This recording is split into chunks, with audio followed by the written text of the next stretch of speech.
Yes, yes, Vashni. Hi, Hi, how are you? yeah, I'm fine. What about you? I'm fine. Introduce yourself.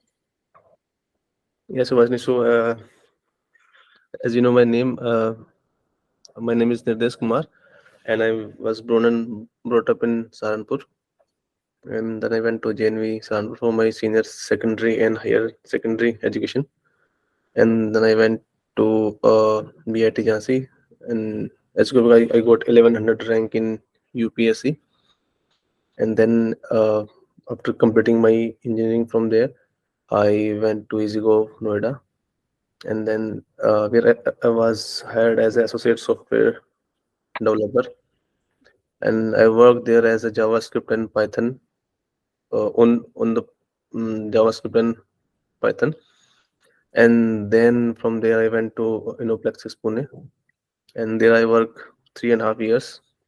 So first of all, I was in a backend team, and then there is also a vertical there, and so they had some member for technology team. So I was a part of both the teams, backend team and technology team. So in backend team, my responsibilities was to develop APIs in Node.js and Express, and actually they work on clinical trials. And our in technology team, so they select few members through the internal test, as because they want to hire some C and C++ developer. Okay, this. How many experience in Node.js? Yeah, it's 5.6 years.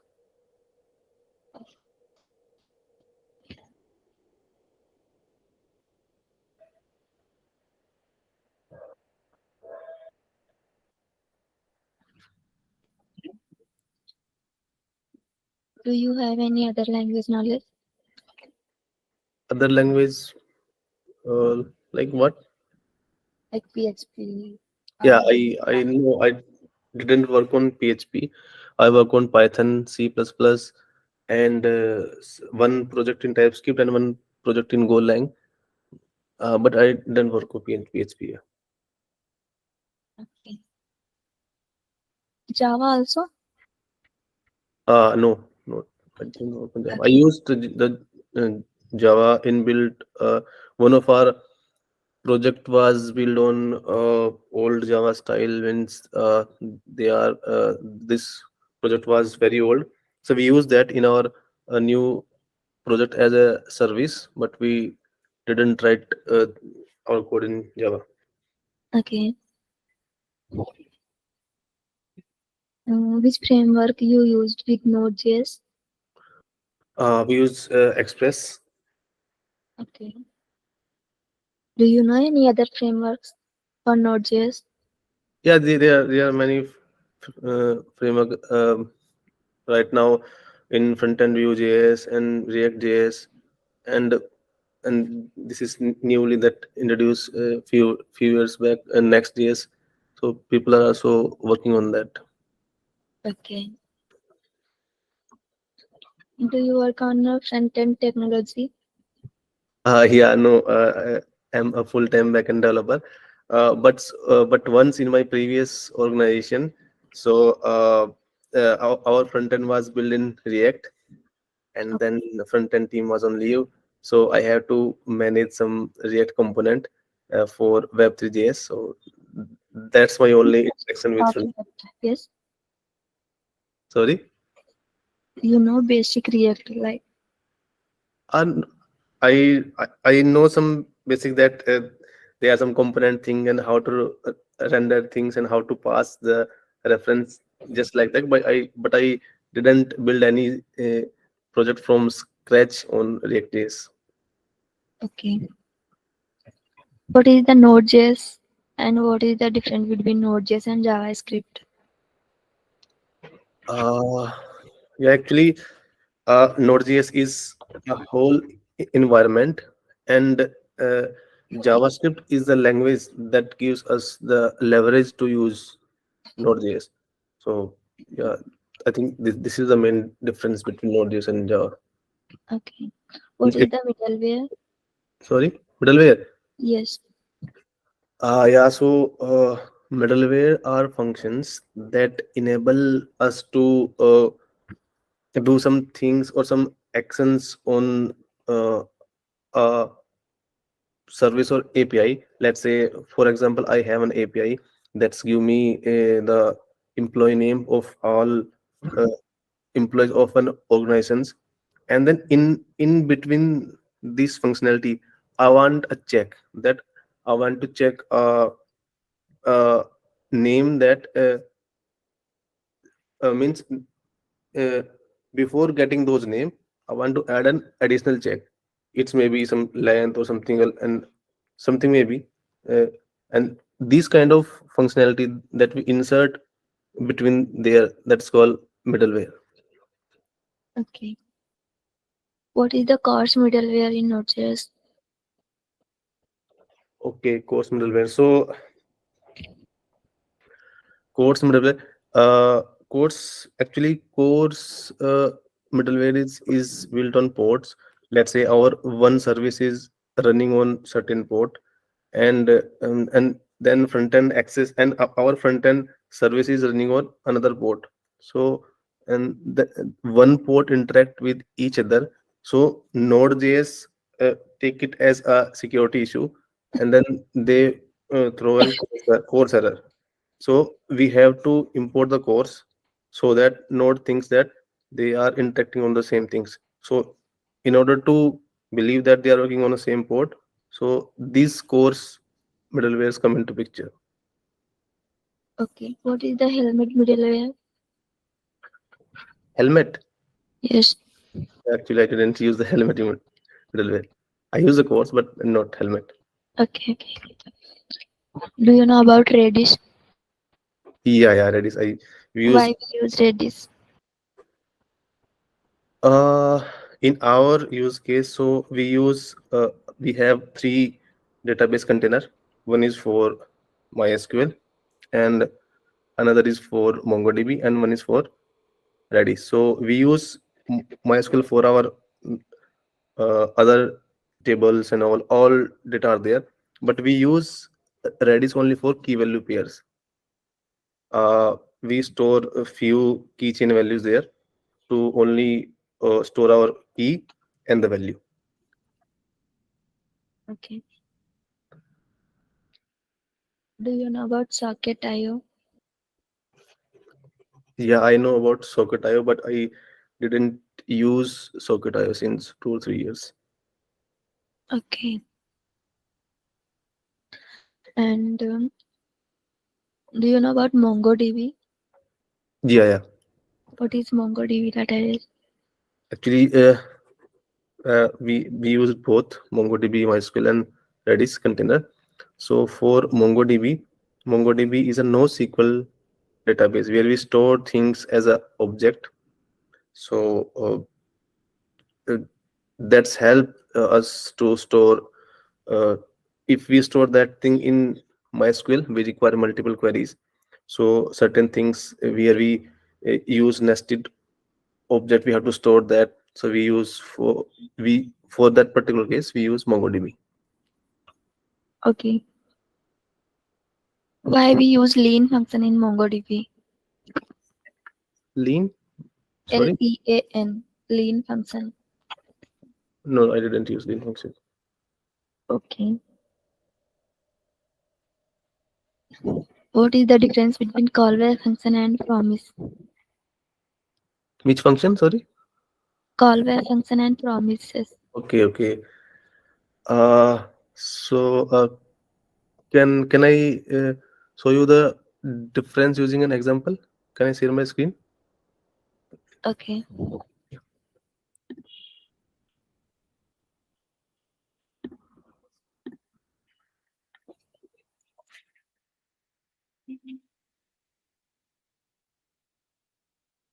Is my screen visible to you?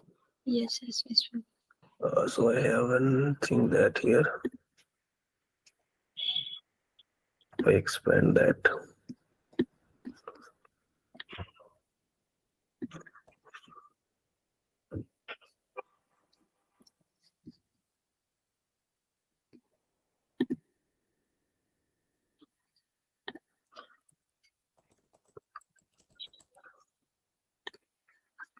So first of all, I am defining a promise, and I will use that.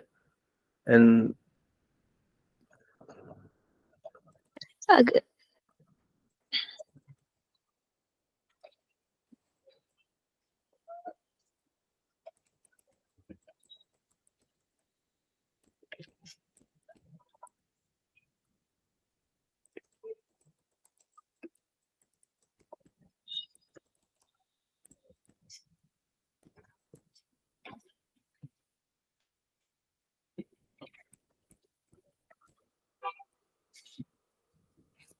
or simply, if I don't use ignore feature.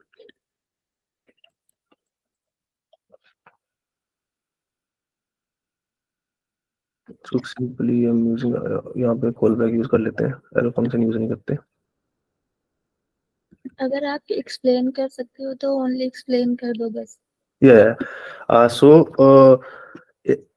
as we know that if there is a statement one and then state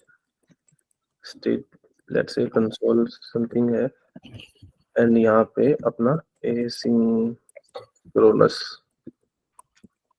synchronous कोई task है. Let me add the asynchronous task like कोई function है let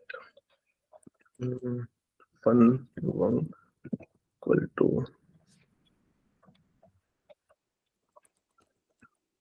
function है कोई. तो यहाँ पे मैंने क्या किया है set timeout यूज किया है.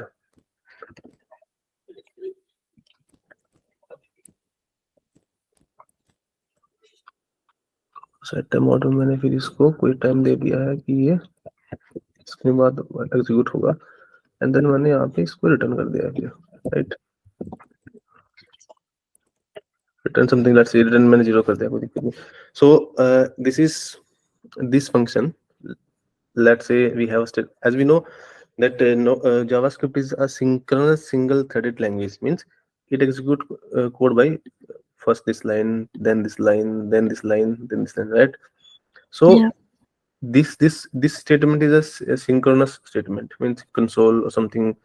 So and this one is a asynchronous statement, means set amount will wait for 1 second here, 1000 millisecond, 1 second, and then this will go to this statement 2, right? Statement 3. So what the to handle these kind of things, means this is asynchronous call. So for handling asynchronous things we use promise in JavaScript.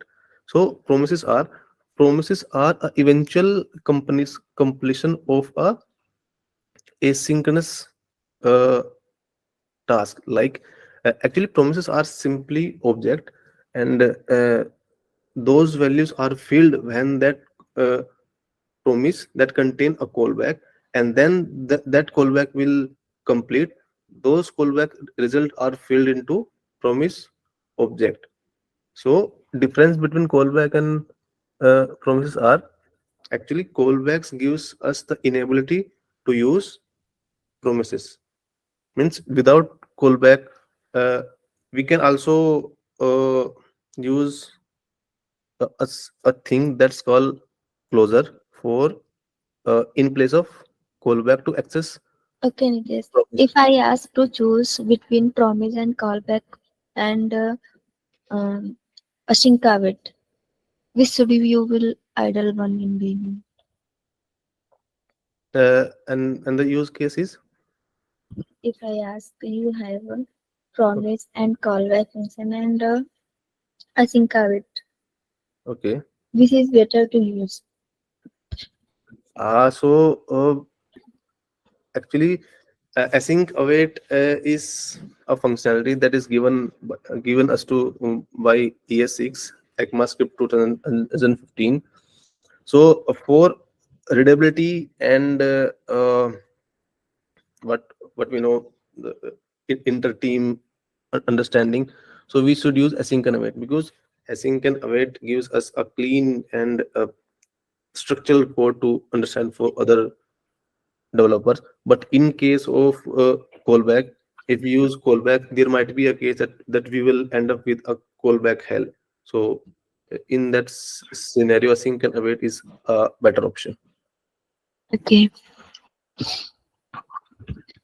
Have you worked on microservices? Yes, yes. I will go.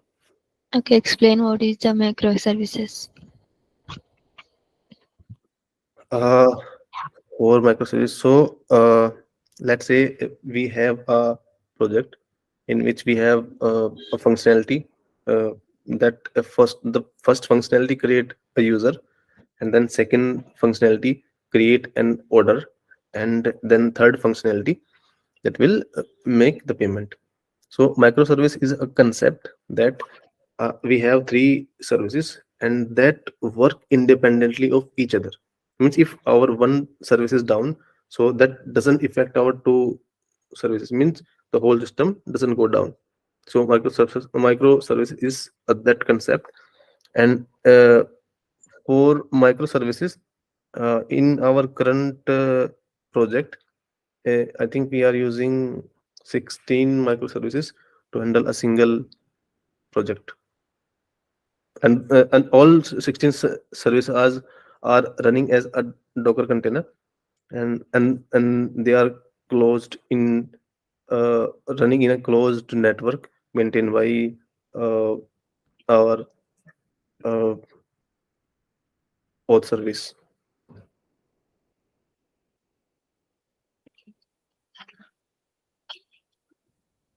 What is the aggregation in MongoDB?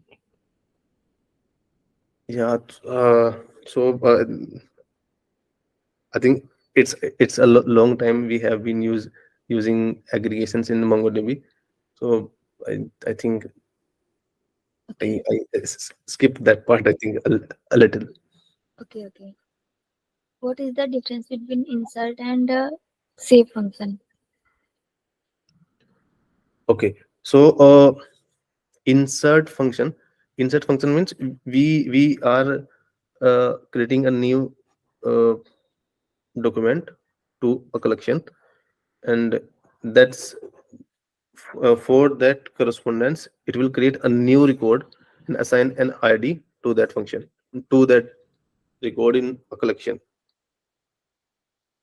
And for save function, I think uh, uh, if that, but if we are using save, then there is no difference between save and update. Okay. Yeah, Do you know about Kafka and RabbitMQ? yeah, I know. Okay, what is the purpose of using it? Kafka, RabbitMQ, and Agenda.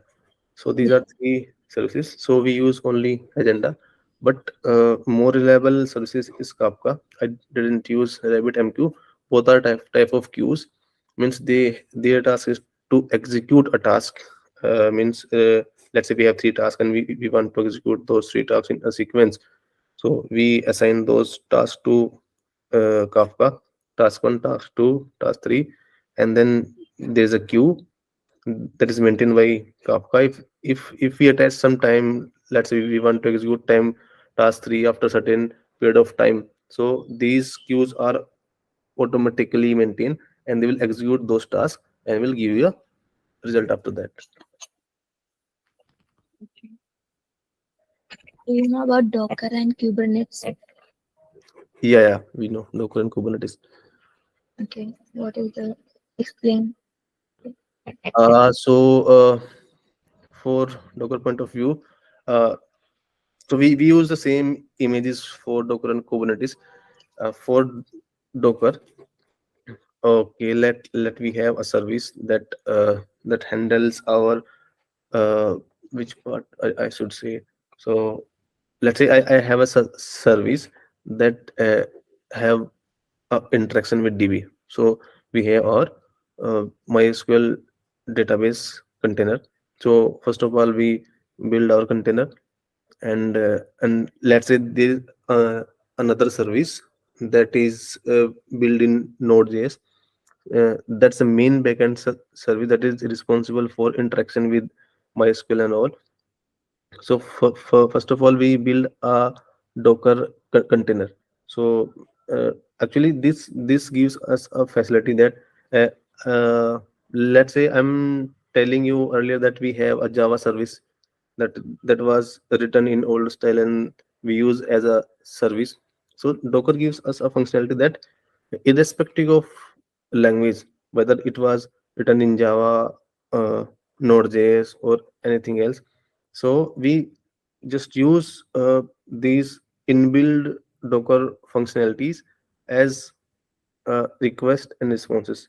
Means once our Docker image is built, and let's say we build an image using Java, and we build an image using Node.js. So those Docker containers are built, and if we deploy those Docker containers to the same OS, then they will there will be no dependency fight between Java and Node.js. So this gives us a functionality that we can use multiple languages in a single project without having a conflict between dependency erasing role.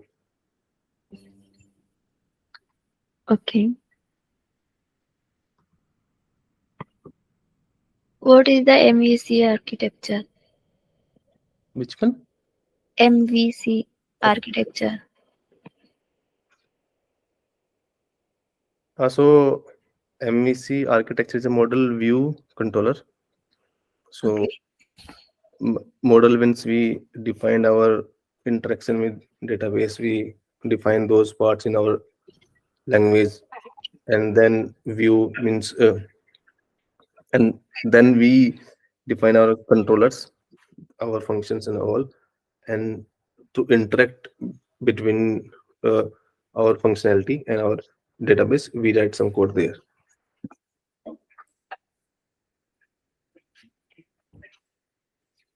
Okay. What is the difference between put and patch in MongoDB? Put and Patch. okay. So I use the put only. So put put thing is used to update the existing record. Means if it doesn't find the document in collection, it will insert that new record. And if find that existing record is there and there are some changes in the key, so it will update that. Okay. What is fork in Node.js? FORK. Okay. So actually work is not a Node.js thing. It is given by the kernel to the node, and it gives a functionality to node to create a child process out of a certain process. Okay. What is indexing in MongoDB? Uh, yeah, just like MySQL and other databases, if you want to fashion our queries, so MongoDB also gives us a functionality of indexing.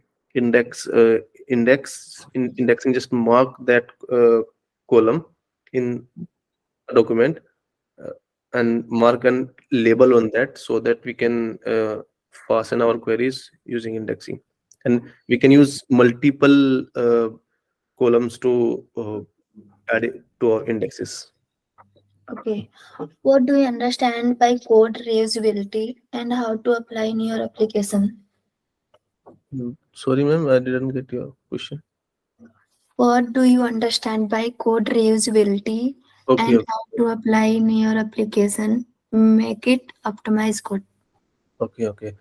So, ma'am, actually, a code reusability is a part of design system, and for an example, let's say we are using a function that calculates an area. So but we don't know what area is. So if, let's say if some new developer has defined that we have three functions: calculate area of a rectangle, calculate area of a circle, and all that. He has defined eight functions, but that is not an optimal or reusable solution of that problem. Instead of using those area function, we define a single calculate area functions, and then we pass and call back to the function. And on the callback itself, we define whether it's a rectangle, whether it's a circle, or all that. So this kind of approach that second developer has defined, that he use a single area function and he use a callback to uh, define whether it's an area of rectangle or square. So the function that the second developer has used, that can be used by other developer as well. But the first developer that had defined 8 area functions, that are little trickier. That's not a reusable solution. Okay.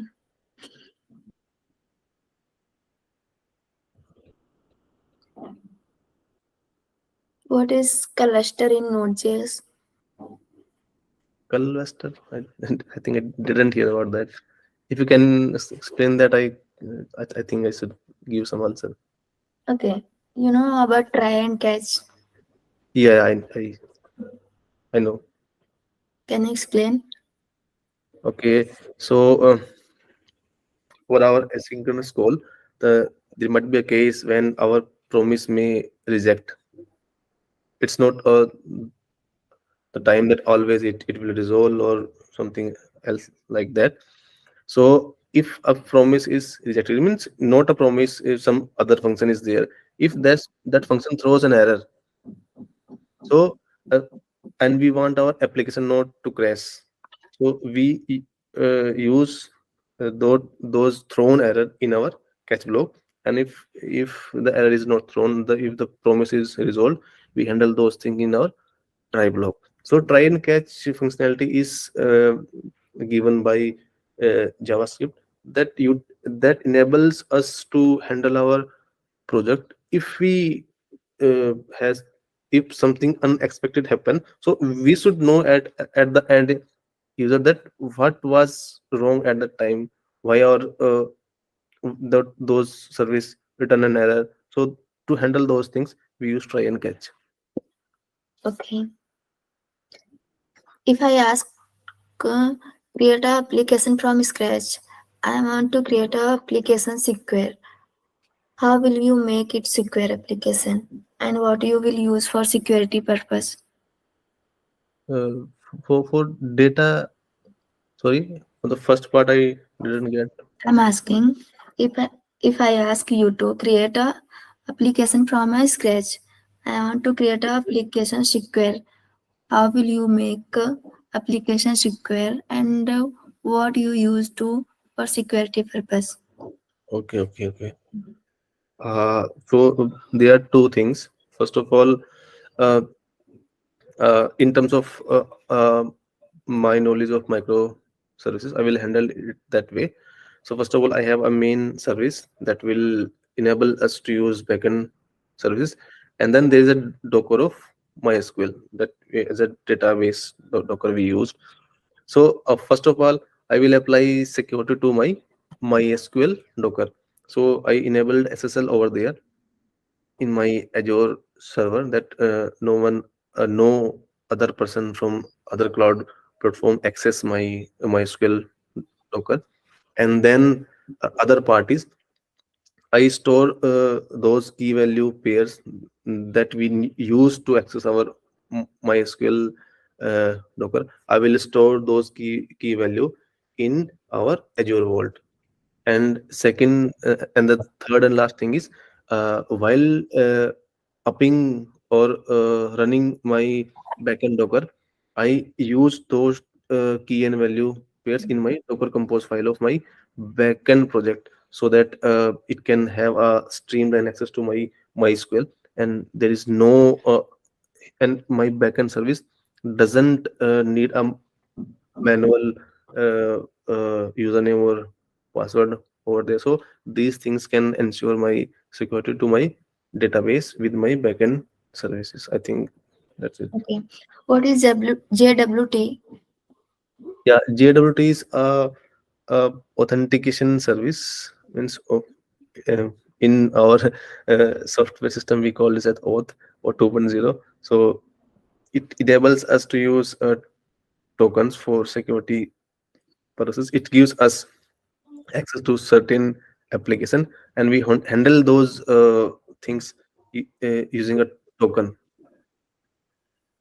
Okay. Open any online compiler.